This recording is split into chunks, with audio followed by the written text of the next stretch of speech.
Turbo എന്ന സിനിമയിലൂടെ പ്രശസ്തയായ തിരുവനന്തപുരം സ്വദേശിനി നടി ആമിന നിജാമും ഓപ്പറേഷൻ സിന്ദൂറിനെ വിമർശിച്ചവരിൽ ഉൾപ്പെടുന്നു.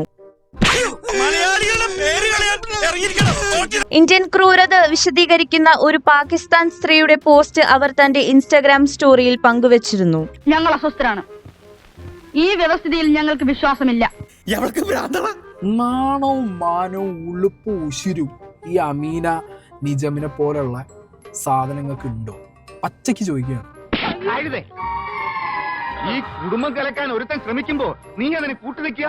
ആക്രമണങ്ങൾ തീവ്രവാദ ക്യാമ്പുകളെ മാത്രമേ ലക്ഷ്യമിട്ടിട്ടുള്ളൂ എന്നതിന് സർക്കാരിന്റെ വ്യക്തമായ തെളിവുകൾ ഉണ്ടായിരുന്നിട്ടും ഇത് സംഭവിച്ചുവെന്നായിരുന്നു വിമർശനം.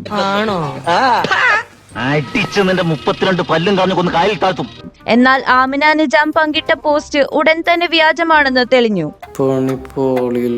പിന്നാലെ ഇത് പിൻവലിച്ചെങ്കിലും അവരുടെ കമന്റ് ബോക്സ് നെറ്റിസന്മാരുടെ വിമർശനത്താൽ നിറഞ്ഞു. ഈ ഭൂമിക്ക് പറ്റിയ ആളെന്ന് കണ്ടപ്പോഴേ എനിക്ക് തോന്നി. സോഷ്യൽ മീഡിയ ഉപയോക്താക്കൾ പലരും ആമിന നിജാമിന്റെ പോസ്റ്റ് പ്രധാനമന്ത്രിയെയും ആഭ്യന്തരമന്ത്രിയെയും ടാഗ് ചെയ്ത് കർശന നടപടി വേണമെന്ന് ആവശ്യപ്പെട്ടു.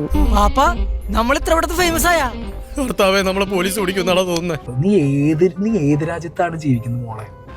നീ ഏത് രാജ്യക്കാരിയാണ്? അല്ല, അറിയാണ്ട് ചോദിക്കുകയാണ്. അല്ല, ഞാൻ ഒരു കാര്യം ചോദിച്ചോട്ടെ, നീ പാകിസ്ഥാൻകാരനാണോ? ഒരു ഇന്ത്യക്കാരനോടുള്ള പെരുമാറ്റം കണ്ട് ചോദിച്ചതാ. സോഷ്യൽ മീഡിയ ഉപയോക്താക്കൾ അഹമ്മദാബാദ് പോലീസിനെയും ഗുജറാത്ത് ആഭ്യന്തരമന്ത്രി ഹർഷ് സാങ്വിയെയും ടാഗ് ചെയ്യുകയും വിഷയം അടിയന്തരമായി പരിശോധിക്കാൻ ആവശ്യപ്പെടുകയും ചെയ്തു. എന്നാ പിന്നെ വരാനുള്ളത് ഏതെങ്കിലും ഓട്ടോ പിടിച്ചു വരും മുമ്പ് ഞാൻ പോട്ടെ. ദൈവം കാക്കട്ടെ.